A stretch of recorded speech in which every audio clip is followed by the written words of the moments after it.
Good morning students. कल हमने सूक्ष्मदर्शी के बारे में पढ़ा था और सरल सूक्ष्मदर्शी हम पढ़ चुके थे। आज हम स्टार्ट कर रहे हैं दूसरा, कौन सा? संयुक्त सूक्ष्मदर्शी। संयुक्त सूक्ष्मदर्शी ये क्या होता है?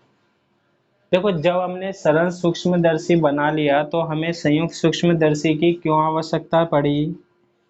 तो उसकी पहली बात ये होती है कि जो सरल सूक्ष्मदर्शी होता है, सरल सूक्ष्मदर्शी की जो आवर्धन क्षमता होती है, सरल सूक्ष्मदर्शी की आवर्धन क्षमता जो होती है वो क्या होती है?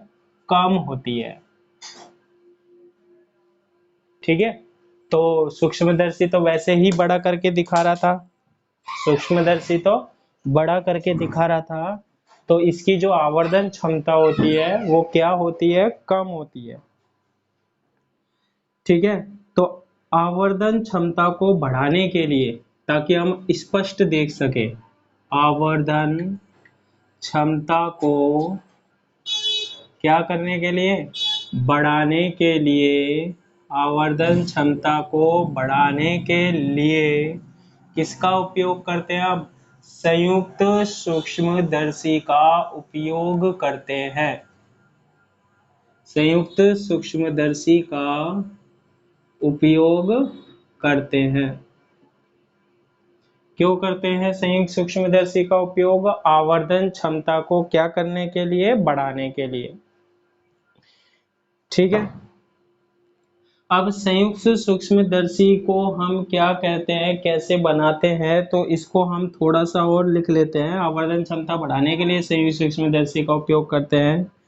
संयुक्त सूक्ष्मदर्शी जब हम बनाते हैं, संयुक्त सूक्ष्मदर्शी जब हम बनाते हैं तो इसमें हम दो लेंस काम में लेते हैं। संयुक्त सूक्ष्मदर्शी में कितने? दो लेंस काम में लेते हैं, दो लेंस उपयोग में लेते हैं, इसको बनाने में लेते हैं दो लेंस। ठीक है, एक लेंस जो वस्तु के निकट होता है, जो वस्तु के निकट होता है उसे हम बोलते हैं क्या? अभिदृश्यक लेंस बोलते हैं। क्या बोलते हैं? अभिदृश्यक लेंस कहते हैं। जो वस्तु के निकट होता है उसे हम क्या कहते हैं? अभिदृश्यक लेंस कहते हैं। और जो नेत्र के निकट होता है, नेत्रिका के निकट होता है, उसे हम बोलते हैं क्या? नेत्रिका लेंस। माना इसकी फोकस दूरी कितनी होती है? हर लेंस की क्या होती है? फोकस दूरी। माना इसकी फोकस दूरी कितनी है? एफ नॉट या एफ जीरो है। ठीक है, दूसरा लेंस जो नेत्रिका के निकट होता है, नेत्रिका के निकट होता है, ठीक है, उसे क्या बोलते हैं? उसे नेत्रिका लेंस बोलते हैं। उसे नेत्रिका लेंस कहते हैं। माना इसकी फोकस दूरी, माना इसकी फोकस दूरी जो है वो हम कितनी मान लेते हैं? एफ ई है। ठीक है, तो सबसे पहले जो हमारे पास बात आई है कि संयुक्त सूक्ष्मदर्शी का उपयोग हम क्यों करते हैं, क्योंकि जो हमने सरल सूक्ष्मदर्शी पढ़ा था उसकी आवर्धन क्षमता कम होती है, तो हमें स्पष्ट तो ज्यादा देखना है, तो हम किसका उपयोग करते हैं? संयुक्त सूक्ष्मदर्शी का। संयुक्त सूक्ष्मदर्शी जब हम बनाते हैं तो इसमें हम कितने लेंसों का उपयोग लेते हैं? दो लेंसों का उपयोग लेते हैं। एक तो होता है हमारे पास अभिदृश्यक लेंस और दूसरा होता है नेत्र या नेत्रिका लेंस। अभिदृश्य लेंस जो होता है वो वस्तु के निकट बनता है, जबकि नेत्रिका लेंस जो होता है वो नेत्र के निकट होता है। ठीक है, अभिदृश्यक लेंस किसके निकट होता है? वस्तु के। और नेत्र लेंस किसके निकट होता है हमारे पास? नेत्र लेंस किसके निकट होता है हमारे पास? नेत्रिका के निकट होता है। तो हम इसकी संरचना कैसे बनाते हैं, कैसे हम इसको व्यक्त कर सकते हैं, देखो अब आप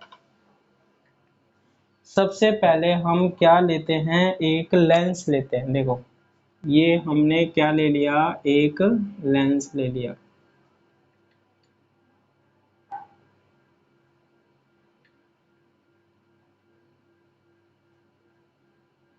ठीक है, और ये हमारे पास क्या होता है, प्रकाशिक केंद्र, और ये रेखा क्या होती है हमारे पास, मुख्य अक्ष होती है। इस लेंस का नाम धर देते हैं ओ लेंस, यानी अभिदृश्यक लेंस। इसकी फोकस दूरी होगी हमारे पास, इसकी फोकस दूरी जो होगी ना, वो मैंने अभी अभी आपको बताई थी, कितनी लेंगे हम, f0 लेंगे। ठीक है, और यहाँ क्या होगी, फोकस दूरी, फोकस बिंदु निकालते हैं ना पहले, फोकस बिंदु f0 और यहाँ फोकस बिंदु f0 डैश। ठीक है, वक्रता केंद्र बिंदु भी होते हैं हमारे पास। यहाँ तो क्या होगा 2f0 डैश, है ना, और यहाँ 2f0। जब मैंने पहले f1 और 2f1 मानी थी, यहाँ f2 और 2f2, अब f0 2f0 और f0 डैश 2f0 डैश, एक ही बात है हमारे पास। ये तो दोनों क्या हो गए, फोकस बिंदु, और ये वक्रता केंद्र बिंदु हो गए। ठीक है, अभिदृश्यक जो लेंस होता है ना, वो छोटा लिया जाता है। क्यों लिया जाता है, क्योंकि जो वस्तु होती है हमारे पास वो सूक्ष्म ही होती है। वस्तु जो होती है वो क्या होती है, सूक्ष्म होती है। इसलिए हम इसको कैसा लेते हैं, हम छोटा लेते हैं।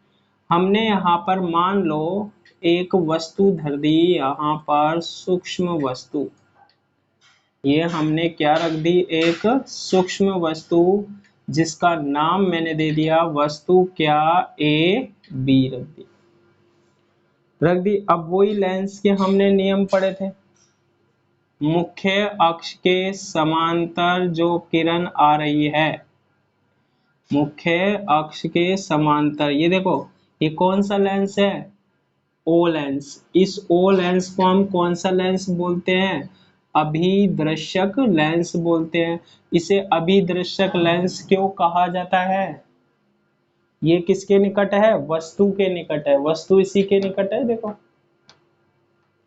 वस्तु के जो निकट होता है उसे हम कौन सा लेंस बोलते हैं, अभिदृश्यक लेंस बोलते हैं। तो ये किसके निकट है हमारे पास, वस्तु के निकट है। क्लियर है बात। अब हम इसमें क्या लगाते हैं, नियम लगाते हैं। देखो मुख्य अक्ष के समांतर आने वाली किरण लेंस से निकलने के पश्चात किससे जाती है, फोकस बिंदु से जाती है।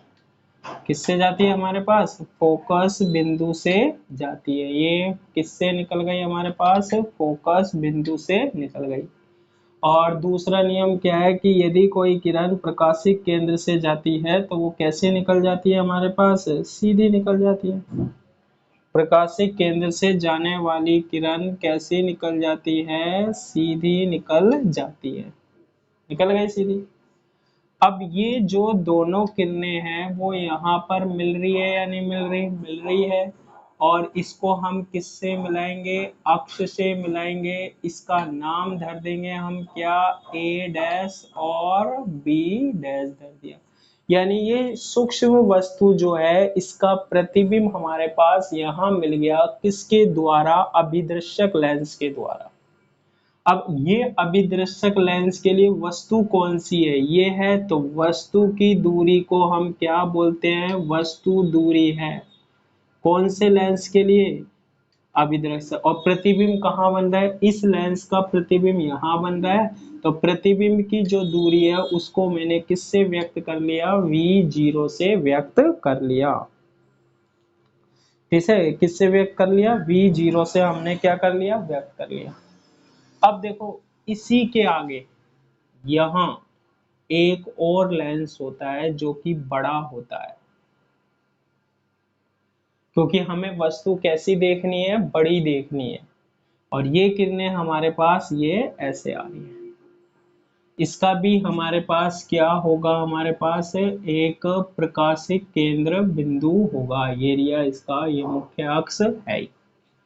अब देखो इस लेंस के लिए ये किसका काम कर रही है, एक तरीके से वस्तु का काम, क्योंकि इसी से निकल के आ रही है। देखो किरणें,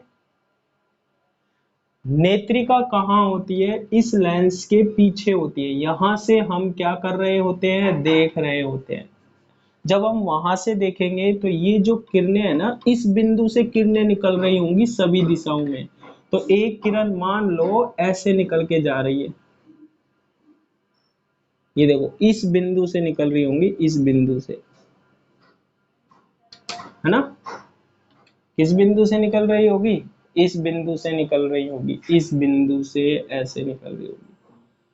ये भी किरणें, इसको हम अब देखो किरणें यहां से भी ये ऐसे निकल के जा रही होंगी, ये ऐसे, ये ऐसे।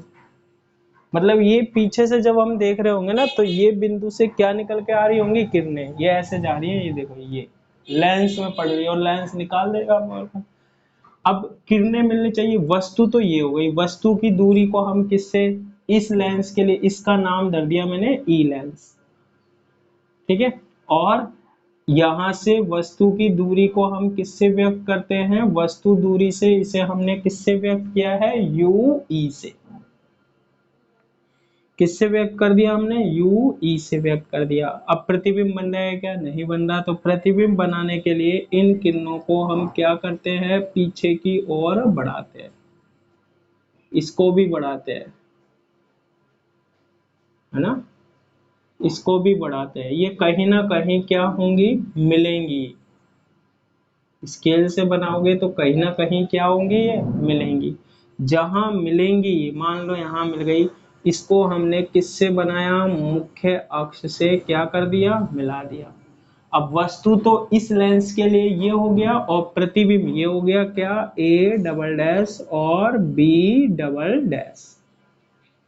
इस लेंस के लिए वस्तु कौन थी, ये। इस लेंस के लिए प्रतिबिंब क्या, ए डैश बी डैश। इस लेंस के लिए वस्तु क्या, ए डैश बी डैश। इससे किरणें जा रही है, जब पीछे से देखेंगे तो ये किरणें कहां से आती हुई नजर आएंगी, यहाँ कहां से आती हुई नजर आएगी, यहां से।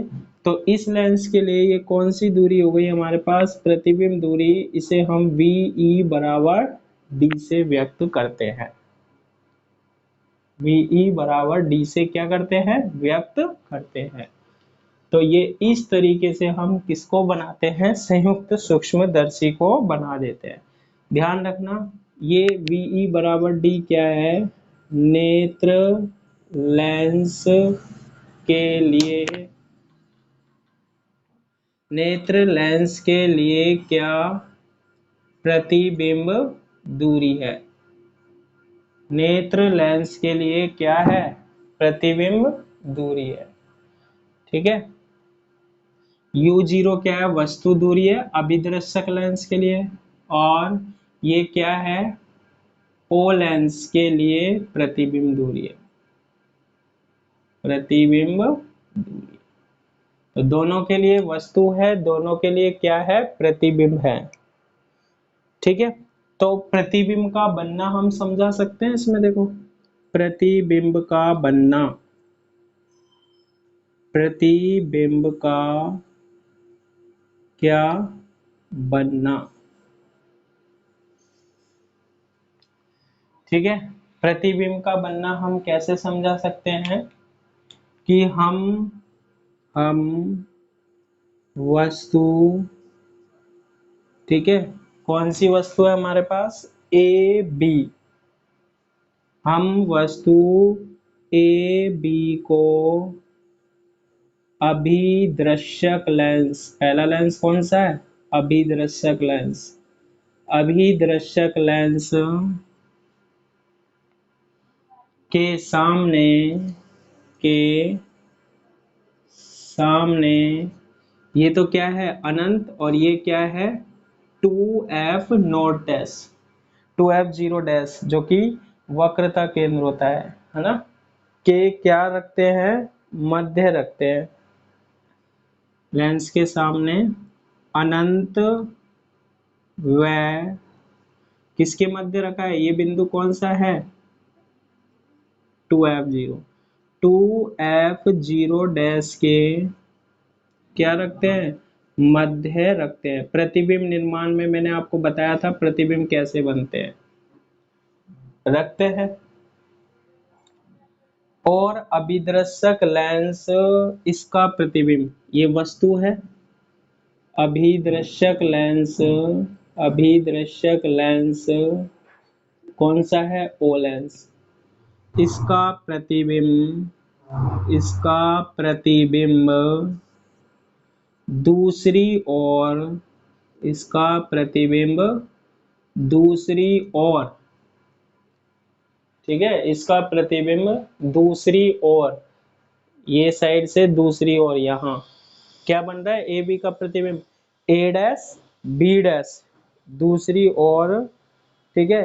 ए डैश बी डैश क्या करता है, बनाता है। कौन सा बना रहा है हमारे पास, ए डैश बी डैश बनाता है, ए डैश बी डैश बनाता है, ये बना दिया। अब ए डैश बी डैश की प्रकृति हम बता सकते हैं कैसा होता है, जो कि कहीं हमने किरणों को पीछे की ओर बढ़ाया क्या, नहीं, ये तो देखो सीधी आ रही है।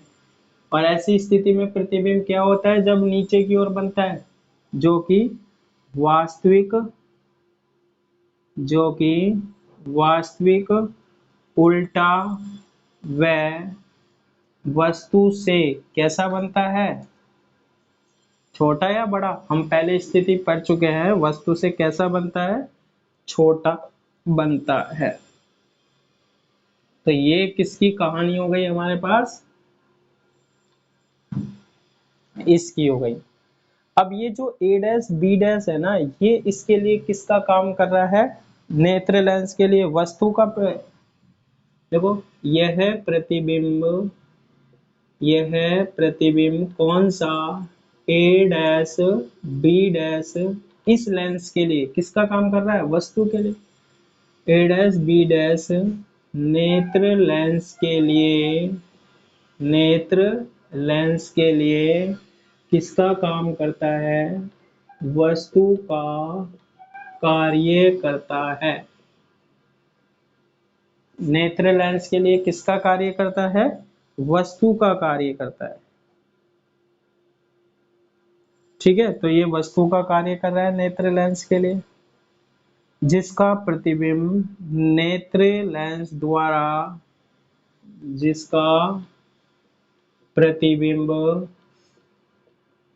प्रतिबिंब नेत्र लेंस के द्वारा क्या बनता है, आप देखो इसका प्रतिबिंब ए डैश बी डैश का, A double dash B double dash, A double dash B double dash बनता है, ठीक है। कितना बनता है, A double dash B double dash बनता है। वस्तु ए बी के सापेक्ष, ए बी के सापेक्ष देखना, प्रकृति बता रहे हैं। अगर ए बी तो ऊपर है और ये नीचे बन रहा है, ए बी छोटा सा है, ये इसका बड़ा प्रतिबिंब बन गया। ए बी के सापेक्ष कैसे लिखोगे, वस्तु ए बी के सापेक्ष, वस्तु ए बी के सापेक्ष किरणों को पीछे बढ़ाया या नहीं बढ़ाया, बढ़ाया है। तो हम कैसा लिखेंगे, अब यहाँ कंडीशन चेंज होगी, आभासी उल्टा व वस्तु से क्या बन रहा है, बड़ा बनता है। अगर इसके सापेक्ष देख रहे हो तो आभासी क्यों, किरणों को पीछे बढ़ाया है, ये छोटी है ये बड़ा है, ठीक है। और वास्तविक की जगह अब आभासी आ गया ना उल्टा, और बड़ा दिख ही रहा है। जबकि ए डैश बी डैश के सापेक्ष, जबकि ए डैश बी डैश के सापेक्ष, ए डैश बी डैश के सापेक्ष कैसा बनता है, देखो ए डैश बी डैश नीचे और ये भी नीचे ही बन रहा है, तो सीधा बन रहा है। लेकिन ये देखो किरणें कहाँ बढ़ रही है, पीछे की ओर। अब इसे सीधा बोलेंगे, ये भी नीचे ये भी नीचे, ठीक है। तो क्या लिखेंगे हम, आभासी सीधा व वस्तु से बड़ा बनता है, आभासी सीधा व वस्तु से क्या, बड़ा बनता है। आभासी सीधा व वस्तु से क्या बनता है हमारे पास, बड़ा बनता है। ठीक है, तो ये बड़ा बन जाएगा। इसके सापेक्ष देखेंगे तो ये क्या बनेगा हमारे पास, बड़ा बनेगा। ठीक है, और ये जो प्रतिबिंब होता है ना, नेत्रिका लेंस और अनंत के बीच में कहीं भी बन सकता है। यह है प्रतिबिंब, प्रतिबिंब नेत्र लेंस व अनंत के क्या मध्य बनता है, अनंत के मध्य बनता है। यानी कि नेत्र लेंस से इधर इधर ये कहीं पे भी बन सकता है। इस तरीके से हम किसको समझाते हैं, प्रतिबिंब के निर्माण को समझाते हैं। और ये कौन सा हमारे पास सूक्ष्मदर्शी है, संयुक्त सूक्ष्मदर्शी है। ए बी का प्रतिबिंब A dash B dash, A dash B dash इसके लिए वस्तु का कार्य है, इसका प्रतिबिंब A double dash B double dash. ठीक है, ये ऊपर है ये नीचे है, किरणें को पीछे नहीं बढ़ाया है, तो वास्तविक उल्टा और वस्तु से छोटा, ये इधर है। इसके सापेक्ष अगर देखेंगे तो बड़ा बन रहा है, किरणें पीछे की ओर बुलाई है तो आभासी बनता है। ये सारी चीजें हम पढ़ चुके हैं पहले, है ना। अब देखो इसकी हम क्या और निकालते हैं, आवर्धन क्षमता।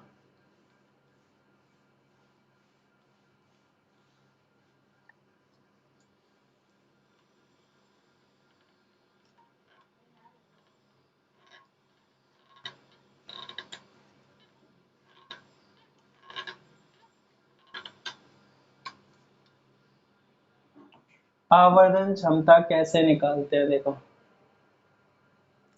आवर्धन क्षमता का फॉर्मूला हम पढ़ चुके हैं पहले भी। क्या होता है, आवर्धन क्षमता को हम किससे व्यक्त करते हैं, एम से। आवर्धन क्षमता क्या होती है, प्रतिबिंब द्वारा, प्रतिबिंब द्वारा नेत्र पर बना कोण, प्रतिबिंब द्वारा नेत्र पर बना कोण अपॉन वस्तु द्वारा नेत्र पर बना कोण। प्रतिबिंब द्वारा नेत्र पर बना कोण और वस्तु द्वारा नेत्र पर बना कोण, और m बराबर से हम इसे क्या लिखते हैं, बीटा अपॉन अल्फा। इसे क्या मानते हैं हम, बीटा, और वस्तु द्वारा जो नेत्र पर कोण बनता है उसे हम क्या मानते हैं, अल्फा मानते हैं। तो अब इससे ही हम वही जैसे पहले हमने निकाला था वैसे ही हम इसमें भी निकालेंगे। देखो कैसे निकालते हैं हम।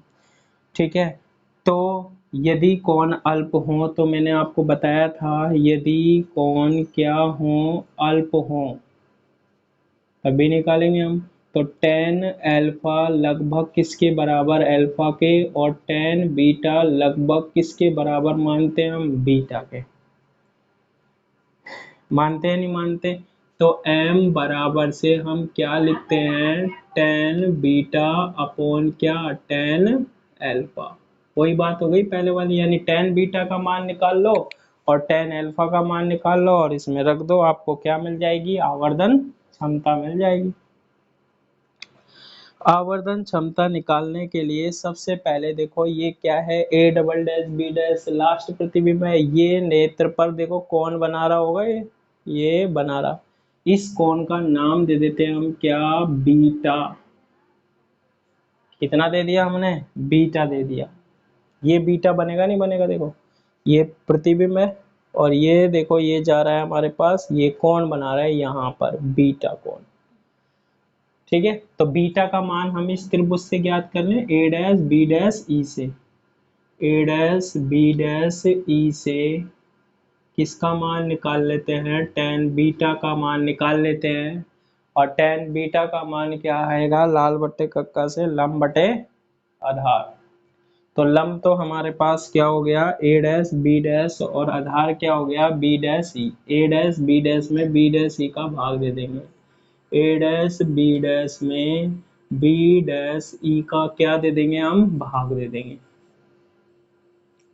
ठीक है, ऐसे ही हम यहाँ पर क्या निकालेंगे, tan अल्फा का मान। उसके लिए आपको एक कंडीशन याद रखनी पड़ेगी। कंडीशन क्या है कि ये जो वस्तु है ना ए बी, ये जो हमारे पास वस्तु है ना ए बी, वैसे कौन हम नहीं देख रहे, ये वस्तु को जब हम ई से देखेंगे, कहाँ से देखेंगे हम, ई से देखेंगे, तो ये वस्तु कहाँ नजर आएगी, यहाँ नजर आएगी वास्तव में।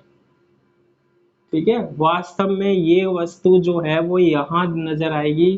तो आप ये बात ध्यान रखना कि ये जो हमारे पास कोण बनेगा ना, ये कितनी दूरी पर बनेगा, डी दूरी पर बनेगा।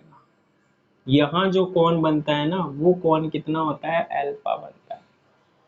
ठीक है, ये तो निकल ही जाएगा सीधा सीधा। वस्तु ए बी है, नेत्र पर कोण बनाएगी, नेत्र पर कोण बना रही है अल्फा। लेकिन जब हम यहाँ इसकी ज्योमेट्री देखते हैं तो इसको सीधा नहीं बता सकते, तो ये याद रखना है ये कितनी दूरी पर आभासित होता है, कैपिटल डी दूरी पर आभासित होता है। तो कैपिटल डी दूरी लिख देंगे। यहाँ से हम किसका मान निकाल लेते हैं, tan अल्फा का। क्या आएगा tan अल्फा का मान, tan अल्फा का मान आ जाएगा हमारे पास ए बी बटे, ठीक है, ए बी बटे हमारे पास क्या आ जाएगा, ए बी बटे क्या आ जाएगा, डी आ जाएगा। ठीक है, इसलिए m बराबर से tan बीटा का मान क्या है, ए डैश बी डैश बटे बी डैश ई, और tan अल्फा का मान क्या है, ए बी बटे क्या आ जाएगा, डी आ जाएगा। ये चीज ध्यान रखना। माना वस्तु ए बी दूरी पर है, नेत्र लेंस से देखते हैं कितनी दूरी पर नजर आती है, ये डी दूरी पर नजर आती है। तो इसका जो कोण बनता है वो कोण कितना मान लेंगे हम, अल्फा मान लेंगे। ठीक है,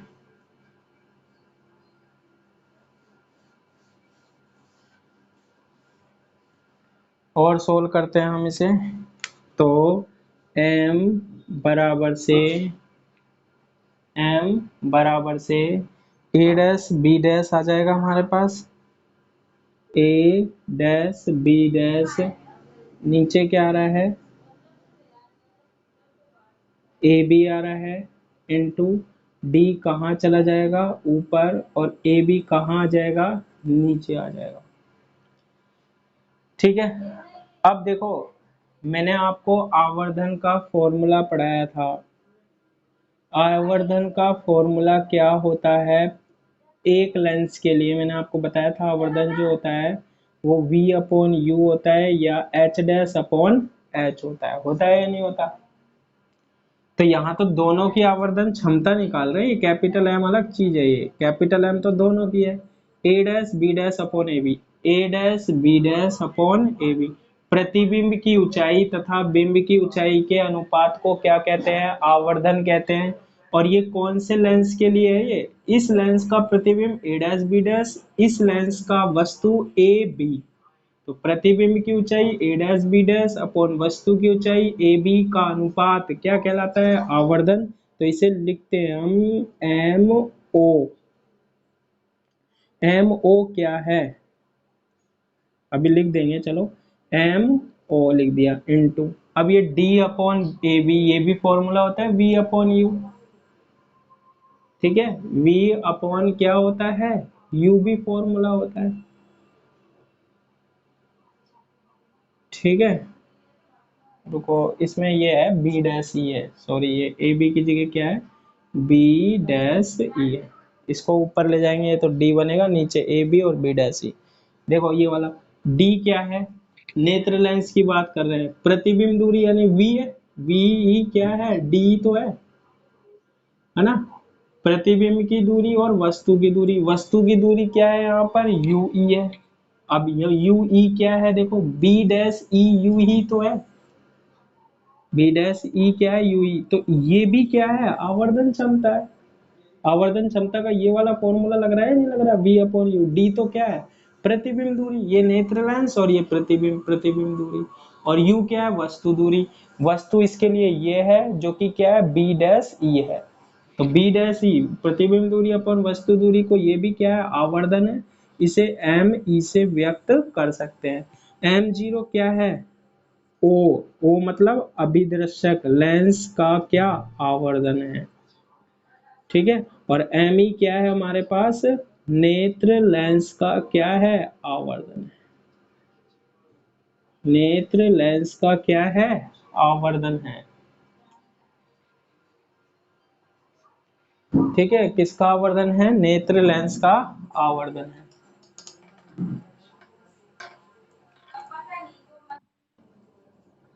अब m जीरो की वैल्यू और इसकी वैल्यू भी हम क्या कर सकते हैं, लिख सकते हैं, m बराबर से m जीरो आवर्धन, ठीक है।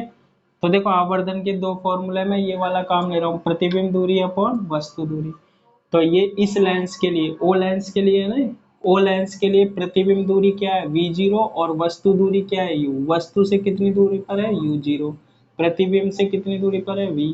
तो इसको लिख सकते हैं v जीरो अपॉन क्या, u zero into M E. इस लेंस के लिए, इस लेंस के लिए प्रतिबिंब दूरी क्या है, ये है, प्रतिबिंब दूरी अपन वस्तु दूरी। इस लेंस का प्रतिबिंब ये बन रहा है, मैंने कितनी मानी है, डी, तो ऊपर तो क्या लिख देते हैं, डी वैसे। और वस्तु दूरी कितनी है, देखो यू ई, तो ये आ जाएगा हमारे पास क्या, यू ई आ जाएगा। इसमें हम क्या लगा लेते हैं, चिन्ह परिपाटी और लगा लेते हैं, एम बराबर, अब देखो प्रकाश इधर से आ रहा है, चिन्ह परिपाटी से, चिन्ह परिपाटी, प्रकाश कहाँ से आ रहा है, प्रकाश यहाँ से आ रहा है, प्रकाश यहाँ से आ रहा है, ध्यान रखना, प्रकाश की दिशा में मापी जाने वाली दूरी, यहाँ से ये नापने जा रहे हैं हम, किसको, v जीरो को। धनात्मक होगा या ऋणात्मक, धनात्मक होगा v जीरो। u जीरो, प्रकाश इधर जा रहा है, सारी दूरियां कहाँ से नापते हैं, प्रकाश के केंद्र से, तो इधर आएंगे हम, और ये प्रकाश इधर जा रहा है, हम दूरी नापने इधर आ रहे हैं वस्तु की, तो u जीरो कैसा होगा, नेगेटिव होगा, इनटू d कैसा होगा, देखो प्रकाश इधर जा रहा है, इसकी वस्तु यहाँ रखी है तो उल्टे आएंगे, और प्रतिबिंब भी यहाँ, दोनों कैसे आएंगे, नेगेटिव भी आएंगे। प्रकाश इधर जा रहा है और हम कहाँ आ रहे हैं, इधर, तो ये तो होगा हमारे पास क्या, माइनस डी, और ये हमारे पास क्या होगा, माइनस यूई। एक माइनस से एक माइनस क्या हो जाएगा, कैंसिल, तो m बराबर क्या आ जाएगा हमारे पास, माइनस के क्या, v zero upon u zero, ठीक है, इंटू डी अपॉन यू ई। ये हमारे पास क्या कहलाती है, आवर्धन क्षमता कहलाती है, किसकी, संयुक्त सूक्ष्मदर्शी की। इस तरीके से संयुक्त सूक्ष्मदर्शी की हम क्या निकाल लेते हैं, आवर्धन क्षमता निकाल लेते हैं। इसके आगे हम कल करेंगे।